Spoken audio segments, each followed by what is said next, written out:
Top of the morning, goons and mutants. We're getting back inside of this super cool Swart Atomic Space Tone Pro. Why is it a Pro, you ask? Well, the Pro has a slightly larger cabinet, which, well, really augments the sound projection. And it certainly proved that to me yesterday. Love this little guy. But we've got a challenge here getting inside of the chassis. These guys really took some of the old vintage style construction seriously, and that's what they've done here. So let's see what it's going to take to get inside of this thing. It's not too bad, and I got a sneak peek of that glorious construction. I think you're going to enjoy that. So don't forget to like, subscribe, share the whole thing if that's what you like. If not, thanks for joining me. Take it easy. All right, well, I'm not Steven Spielberg over here. I'm no Spielberg for certain, and I'm certainly not one of those guys that can pull off an overhead shot like Brad or Lyle does, or do. But I wanted to give you a sneak peek, or a peek at the back of the rear panel, the rear of the rear, as it were, where you will find some output jacks, a foot switch jack, actually just output jacks, and you have a switch here that will select between internal and external speaker loads. So, and this one's a little loose. I saw after further research that some guys have issues with some rattles in theirs. Well, there are a few suspect places that I could point you to if that's the case for you. So let me see if I can get this guy off. That looks like a number 1. Let's see what a screwdriver says. It is. There we go. They really did a great job with this Tolex. They made sure that all the ends were wet with glue or adhesive. And you can see here how they mounted this little jack plate here. You have, let's see, 2 on flanking the flange. Holding it down with the head of the screw itself, and then you have one that was driven through the plate itself into the wood, and it does the job. And I don't know if they used a bit of a saw to cut a circular or semicircular recess into this small part of the wood panel, or if they just actually cut the plate itself, and it looks like they did that. So I'll remove this last one, and then we'll see exactly what they did. But I just want to tighten this up. Can you imagine if you have it flipped to the wrong side, and then you start playing and you blow your output tubes or transformer? That'll be awful. If you guys are catching some of this mid-digit knuckle hair, then, my apologies. Yeah, the Italians were conquered by many people, many people. And along with some salty and spicy rhetoric, I would say we got the short end of the stick on hair growth. Okay, here we go. Okay, nice, thank you. So grateful that that's all it is. Set up like a telly style output jack. So I'll be back after I tighten this guy up. All right, Denny. So problem solved. You could probably see that I added 2 small washers there because I don't feel as though the heads of those screws were really applying enough downward pressure to keep it stable.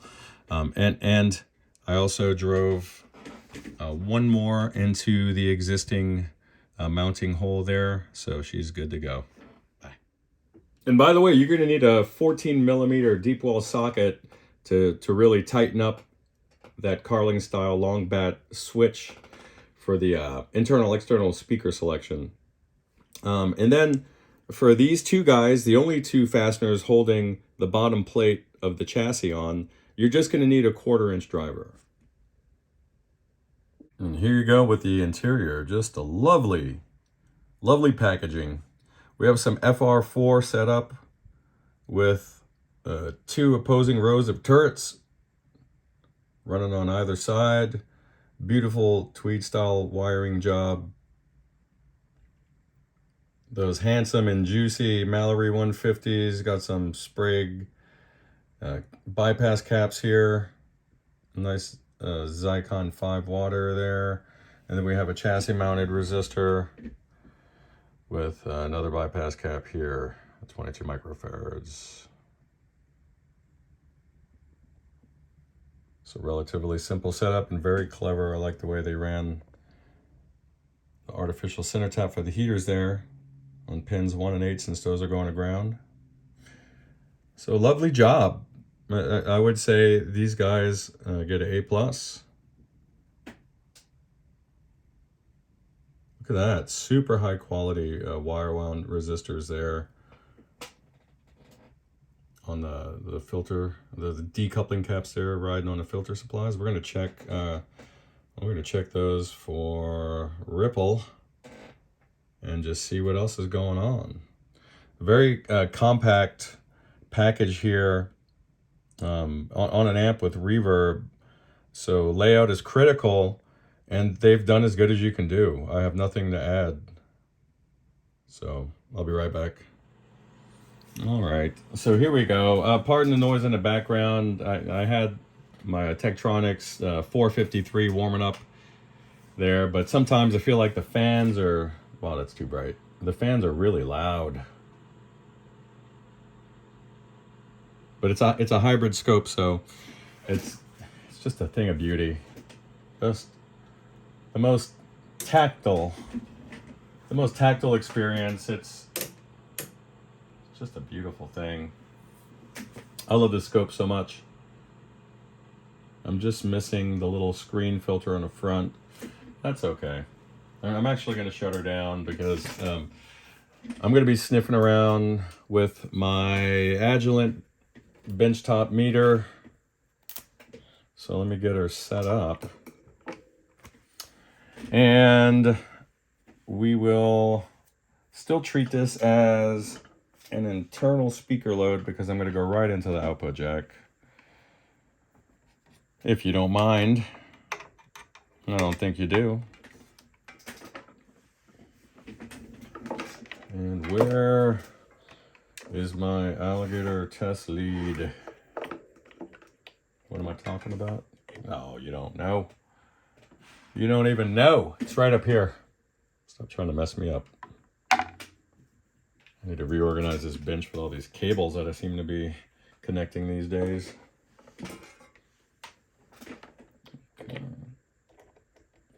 And lack of clutter is the name of the game for my sanity, because I hate working in clutter. I hate living in clutter. It's just a mental pet peeve I have. Pet peeve. We can no longer call them that, can we? These are behavioral issues I have. It's a symptom of something, I'm sure. So let's get her warming up. Let's make sure the bias wiggle trim is not activated. We're going to keep everything on 0. Nice access to these potentiometers for cleaning and tightening and the whole thing.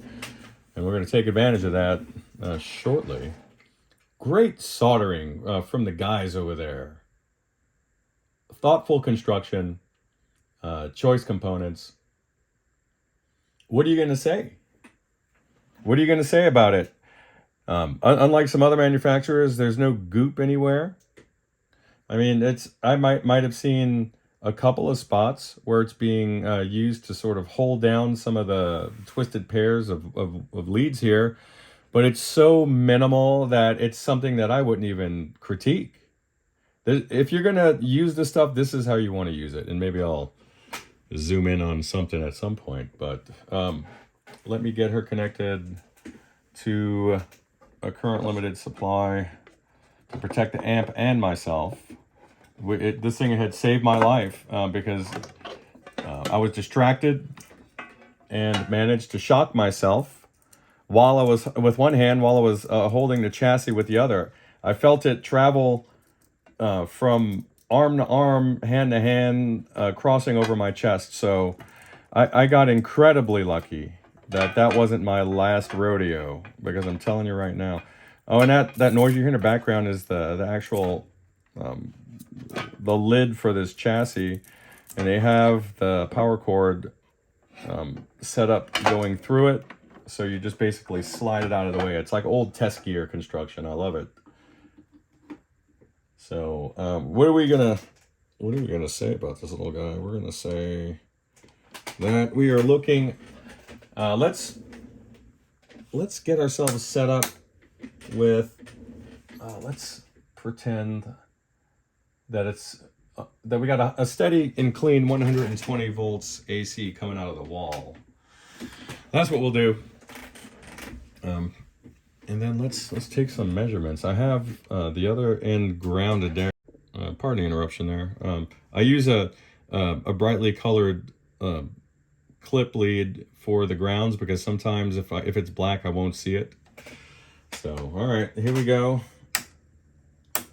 Let's power up. The meter's warmed up. I'm ready to go. I'm not going to be switching around to shots of the meter.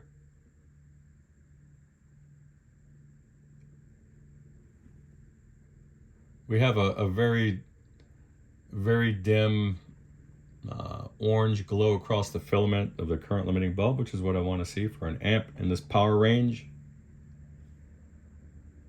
We have some audible hum.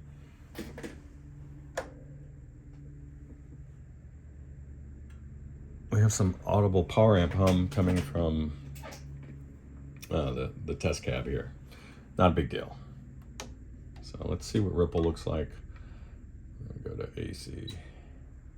And then just keep in mind that when you're looking at what I'm going to ostensibly poke here, assuming it's the reservoir supply, that the ripple on that will be much higher than the following. So let's see if I could find it in the first place.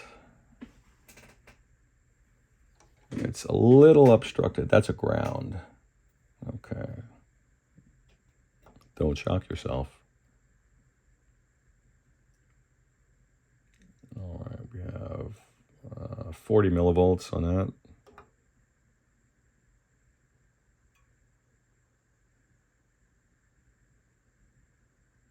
Let's see, 300 on that.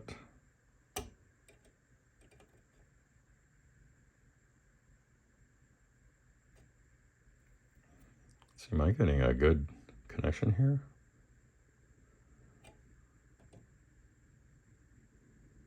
Then 1 volt AC over here.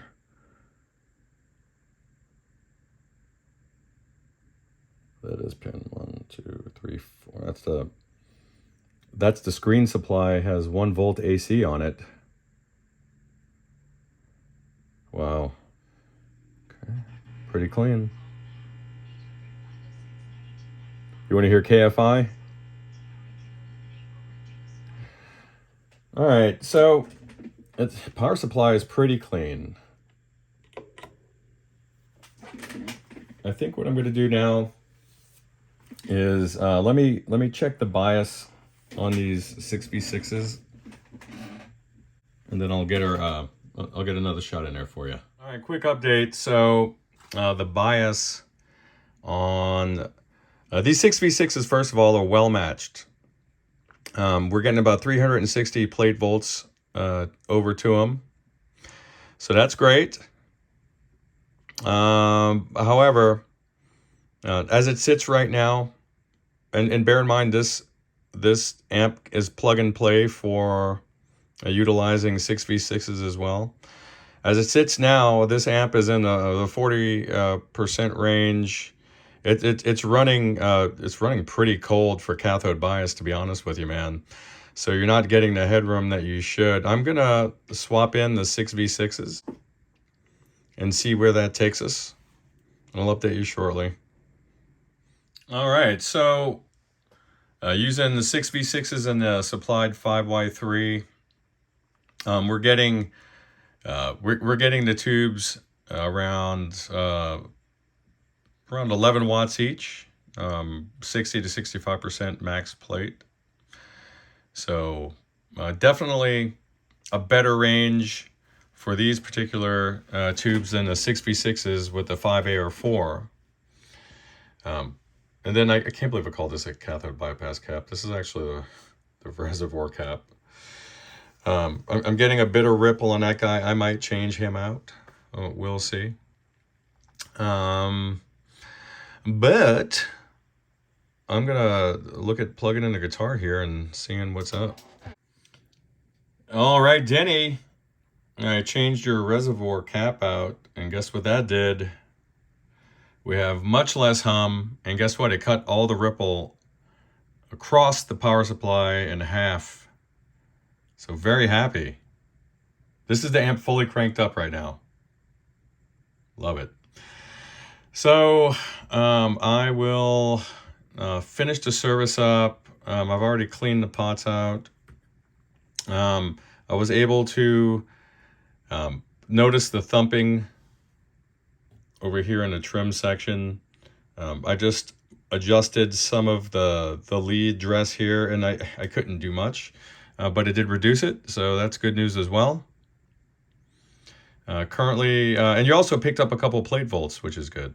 You're currently on 2 6v6s and the 5Y3. If you go ahead and put that 5AR4 in there, it's gonna push it kind of hard. So I would just keep that 5Y3 in there, or if you want sort of a middle ground and a little additional headroom, which these coincidentally have over the 6v6 setup, which is not ideal given the bias arrangement.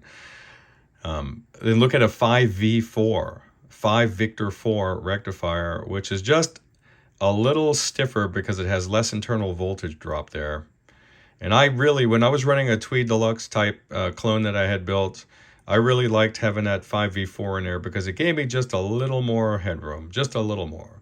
So just something to think about. But let me go ahead and complete the service like I said, and we'll take it from there. I'll see you shortly. Oh my gosh. I don't even know where to begin with this amp. Noisy Strat single coils. The noisy guitar. Hear that?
Just awesome with 6v6s.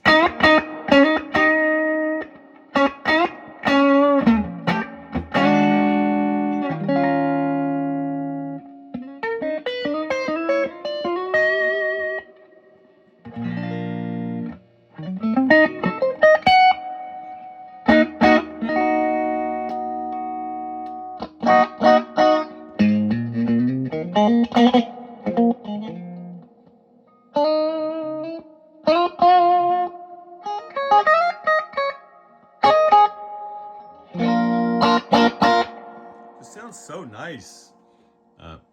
So nice and clean. Let's see if I can get it to break up. I'll put it on 8. Still pretty clean. Just a little bit of hair.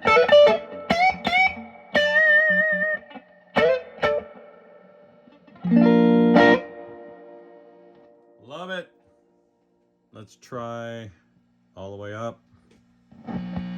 Pardon, again, single coils. See that?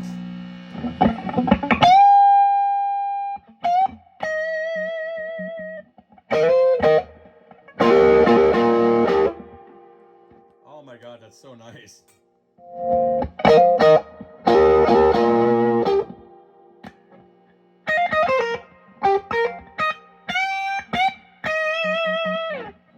Such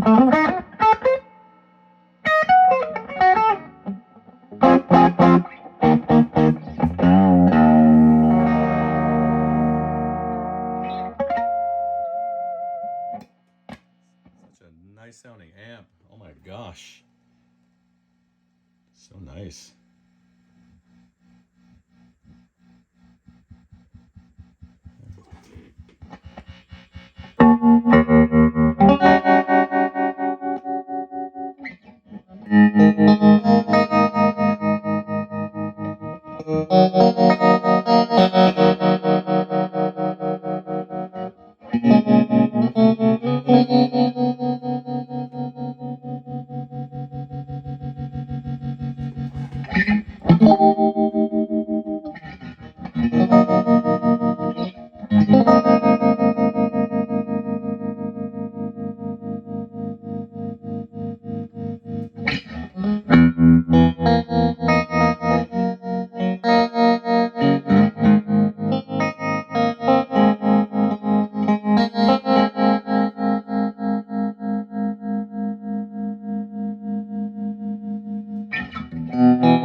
That's nice.